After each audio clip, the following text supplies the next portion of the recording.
Salut à toi, c'est Rémi, bienvenue dans cette nouvelle vidéo et aujourd'hui on va parler d'investissement Pinel, donc de défiscalisation. Alors comme d'habitude, j'essaye de répondre au maximum aux questions qu'on me pose sur mes réseaux sociaux ou sur des commentaires YouTube par exemple.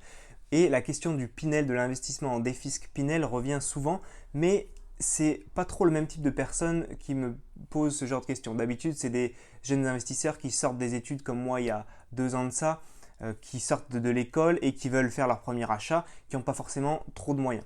La question du Pinel, elle revient plutôt pour des personnes qui ont 35, 40, 45 ans, qui commencent à avoir des revenus conséquents, qui payent beaucoup d'impôts et qui veulent réduire leur imposition et qui pensent du coup à un investissement en Pinel. Dans la vidéo d'aujourd'hui, je vais te donner 7 points d'attention, 7 choses à savoir sur l'investissement en Pinel qu'on ne te dit pas forcément lorsque tu veux en acheter. Mais avant tout, on va d'abord s'attarder sur la définition d'un investissement en défisc Pinel. Alors, défiscalisation, ça veut dire quoi? Ça veut dire que tu vas payer moins d'impôts. Alors, comment ça se passe en fait?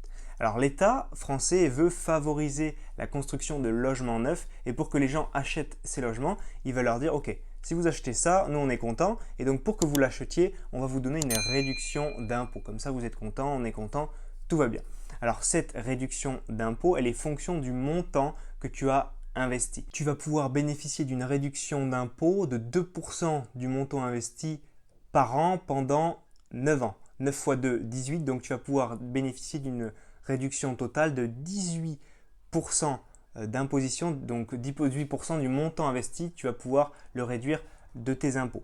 Et tu peux étendre cette réduction d'impôt jusqu'à 12 ans et les années entre 9 et 12 te réduisent de 1% supplémentaire tes impôts. Donc, tu peux aller jusqu'à réduire ton imposition de 21% du montant investi sur 12 ans. Je te prends un exemple rapide pour que ce soit bien intégré dans ta tête. Si tu achètes un appartement à 100 000 euros, tu peux déduire de tes impôts 2 000 euros par an pendant 9 ans, ce qui te fera 18 000 euros d'économie d'impôts, puis ensuite 1 000 euros par an pendant l'année 10, 11, 12, donc plus 3 000, donc tu peux aller jusqu'à économiser 21 000 euros d'impôts grâce à cet achat de logement neuf. Alors, le but de l'État, c'est quoi finalement? C'est de favoriser, comme je te disais, la construction de logements neufs avec des normes énergétiques récentes et précises et de favoriser l'accès à ces logements aux ménages avec des faibles moyens.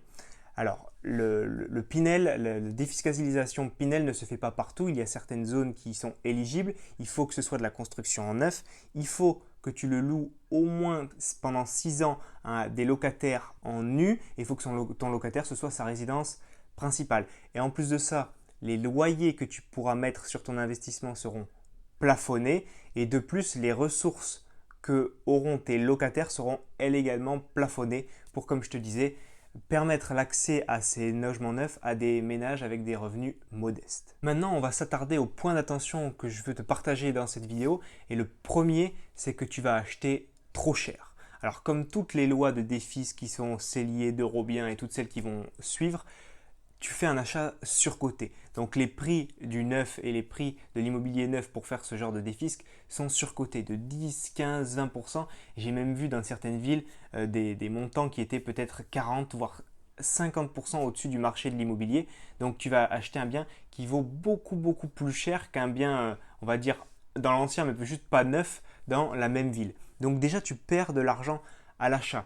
Et tu sais, j'espère que tu sais, sinon je vais te le redire dans cette vidéo, c'est à l'achat que tu fais une bonne affaire. C'est à l'achat que tu vas pouvoir baisser le prix d'un bien, faire une bonne affaire, acheter en dessous du prix du marché. Et quoi qu'il arrive, s'il y a une crise, si tu dois louer, si tu dois vendre, quoi qu'il arrive, tu pourras revendre ce bien et tu ne seras pas perdant. Alors que justement, quand tu achètes du neuf, tu achètes des biens surcotés bien trop chers et donc tu perds de l'argent à l'achat. Deuxième point qui en découle, c'est que ta rentabilité va être pourrie, nulle à chier. Ton cash flow, tu n'en auras pas en général parce que tu auras des rentas de 2 à 5%. Je crois que la moyenne c'est 3,5% sur les investissements en Pinel. Et donc si tu fais des investissements de ce type, tu ne pourras pas te dégager de cash flow tous les mois, augmenter tes revenus, augmenter ton style de vie, etc. Comme je te montre sur cette chaîne et comme beaucoup d'investisseurs abonnés à cette chaîne ont envie. Donc vraiment, tu vas acheter cher, tes loyers vont être plafonnés et donc pas chers, et donc finalement ta rentabilité sur cet investissement sera nulle. Troisième point dont peu de personnes parlent et ce que le banquier ou le promoteur immobilier va oublier de te dire lorsqu'il va te dire « Ah ben c'est bien, fais un investissement Pinel, tu vas payer moins d'impôts », c'est que tu vas avoir des revenus fonciers qui vont rentrer dans tes poches tous les mois et donc ces revenus fonciers vont venir augmenter tes revenus annuels finalement et donc sur ces revenus il va falloir que tu payes un impôt, donc tes impôts vont finalement augmenter. De plus, en investissant en Pinel, tu es obligé de louer en nu et donc le nu, on le sait, c'est pas le régime fiscal le plus adapté pour payer le moins d'impôts possible et gagner le plus d'argent possible. Donc c'est l'effet, enfin le double effet, le fait que tu sois dans un régime fiscal qui n'est pas adapté et qu'en plus tu engranges des revenus, donc tu vas payer des impôts dessus. Et ça, en général, on oublie complètement de te le dire. Quatrième point, tu ne vas pas toucher de cash flow. Alors j'en parlais un petit peu dans le deuxième point, mais le cash flow, c'est quoi? C'est la différence entre tes entrées d'argent et toutes tes sorties d'argent. Donc ton entrée d'argent, ça va être ton loyer, charges comprises, et tes sorties d'argent, ça va être tout ce qui est mensualité de crédit, charges qui incombent à ton bien et imposition. Imposition, on en a parlé aussi également, mais ton package sortie va être beaucoup plus important en général que ton package entrée, et donc tu vas devoir faire un effort d'épargne tous les mois. Tu vas avoir un cash flow qu'on appelle négatif. Tous les mois, tu vas devoir mettre la main à la poche et hop, aligner 100, 200, 300 euros pour que ton bien soit à l'équilibre, soit autofinancé. Donc, tu ne vas pas faire de cash flow. Tu ne vas pas faire un cash flow nul, égal à zéro. Donc, tu ne vas pas avoir un appart autofinancé. Ça va être le pire des investissements, celui où tu dois mettre la main à la poche tous les mois pour finalement que ton investissement survive. Cinquième point dont peu de personnes parlent également, c'est que les charges de copropriété qu'on va te vendre lorsque tu vas signer un appartement en Pinel vont être très faibles. Donc tu vas te dire « Ah ben c'est super, j'aurai pas trop de charges, etc. etc. » Sauf qu'en général, ce genre d'investissement, c'est les résidences toutes neuves avec gardien, digicode, portail qui s'ouvre de façon électrique, piscine, mini-golf, terrain de tennis, enfin j'en sais rien, il y a plein de choses, plein de normes, plein de trucs nouveaux et au top du top, ça c'est cool, c'est bien, sauf qu'on te vend des charges pas trop élevées et mettons dans 2, 3, 5 ans, on va te faire des rattrapages de charges de copropriété énormes et à la base tu n'as pas signé pour ça, on t'a pas vendu ça, mais tu verras que dans quasiment tous les cas, ça se produit quand tu fais du Pinel, le rattrapage des charges de copro est énorme dans les 3 à 5 ans. Sixième point, tu ne gagnes pas d'argent à l'achat. Donc on le sait, si tu veux faire de l'investissement immobilier rentable, l'argent se gagne à l'achat, lorsque tu vas acheter ton bien immobilier. Donc si déjà tu perds de l'argent parce que tu achètes trop cher, tu seras déjà dans le rouge parce que ce qu'il faut bien comprendre, c'est qu'en investissement immobilier, tu peux avoir des soucis, tu peux avoir envie de revendre, tu peux avoir envie d'arbitrer ton patrimoine. Et en investissement Pinel, tu te dois de garder ton bien 9 ans, 12 ans en fonction de ce que tu as choisi, parce que sinon tu perds les avantages fiscaux, la réduction d'impôts, etc. Donc tu es obligé de garder ton bien n'est pas liquide, tu ne peux pas le revendre quand tu veux. Et en plus de ça, si tu le revendais, tu le revendrais forcément moins cher que tu l'as acheté parce que tu l'as acheté surcoté. Septième et dernier point de cette vidéo, c'est que tout le monde va acheter un investissement en Pinel en même temps parce que tu as des résidences qui se construisent, tu as des blocs de résidences, des quartiers entiers. Moi, pas loin de chez moi, ici, il y a un quartier entier qui est en train de se construire et ils font que du Pinel à l'intérieur. Tu as des barres d'immeubles, tu en as peut-être 15-20. Donc, ok, les immeubles sont beaux, sont jolis, tu penses faire de la défisque, etc. Donc, on a vu, tu vas acheter surcoté, mais surtout, tout le monde achète en même temps. Donc ça veut dire quoi? Tout le monde va vendre en même temps. Et donc dans 9 ans, 10 ans, 11 ans, 12 ans, eh bien, tu vas voir tous les appartements qui sont dans ces résidences à vendre. Tout le monde va vouloir vendre en même temps. Et loi de l'offre et la demande, en général, dans ces cas-là, il va y avoir beaucoup plus d'offres que de demandes. Donc les prix vont baisser. Donc déjà que tu avais perdu de l'argent à l'achat, tu vas encore en perdre encore plus que prévu finalement quand tu vas revendre. Et tu vas voir que tout le monde va vendre en même temps et c'est vraiment ça le gros problème. De plus, des fois, les investissements comme ça se font dans on va dire, des quartiers nouveaux, des quartiers un petit peu excentrés où ils pensent qu'on te vend le fait que le quartier va s'agrandir, va devenir un nouveau petit centre-ville.